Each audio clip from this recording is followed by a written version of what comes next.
రామ్ వర్మ అనే వ్యక్తి ఒక క్యారెక్టర్ లేనోడు. మీరు గమనిస్తే సోషల్ మీడియాలో ఆడవాళ్ళతో చేసిన అసభ్యకరమైన లీలలో చేష్టలు అవి చూస్తే చిచ్చి చిచ్చి అన్నట్టుగా జనాలు అతన్ని ఒక మగ మనిషిగా ఎవరో చూడరు, ఒక పశువుగా చూస్తారు.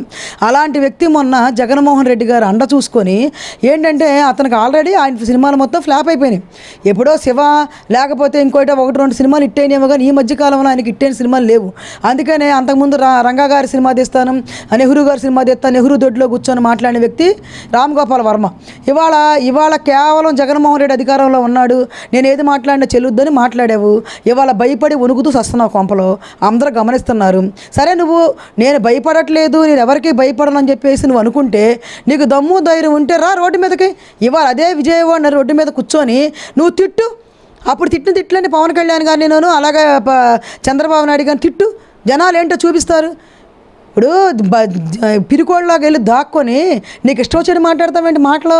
నిన్ను ఎవరో ఒక మగాడిలాగా కదా, పశువులాగా కూడా ఎవరు గుర్తించట్లేదు, నీ మాటలు ఎవరో తీసుకోవట్లా. నీకు దమ్ము ధైర్యం ఉంటే రా చూసుకుందాం. 5-6 నెలల పరిపాలన రాష్ట్రం ప్రజలందరూ కూడా చాలా ప్రశాంతంగా ఉన్నారండి. ఎందుకంటే అసలు అంతకుముందు గవర్నమెంట్ వచ్చినప్పుడు నాయనో ఈ సినిమా యాక్టర్లాగా ఈ మినిస్టర్లు ఏంటి, ఎమ్మెల్యేలు ఏంటి, ఈ మేకప్లు ఏంటి, ఈ బూతులు ఏంటి, ఈ వ్యవహారం ఏంటి, ఈ తిట్లేంటి, అసలు ఎక్కడా చూడలేనంత చండాలం మొన్న రాష్ట్రంలో చూసాము. ఇప్పుడైతే మినిస్టర్ అంటే మినిస్టర్గా ఉన్నారు, హుందాగా ఉన్నారు, డిగ్నిటీగా ఉంది. ఎమ్మెల్యేలు అయితే 24 గంటల నియోజకవర్గంలోనే పనిచేస్తున్నారు. ఈ గోళలు లేవు, మీడియా ముందు కొంచెం పబ్లిసిటీలు లేవు, పథకాలు అందిస్తున్నారు, చక్కగా వృద్ధులకి పెన్షన్ పెంచారు, బ్రహ్మాండంగా ఇళ్ళకెళ్ళి ఇస్తున్నారు, చక్కగా హ్యాపీగా బతుకుతున్నారు. మొన్న వచ్చేటప్పటికి ఫ్లడ్ వస్తే చంద్రబాబు నాయుడు గారు కనీసం ఎమ్మెల్యే సహాయం కూడా లేకోకుండా కలెక్టర్తో మీటింగ్ పెట్టి ఇక్కడే పడుకొని మొత్తం క్లియర్ చేసి నీట్గా వెళ్ళారు.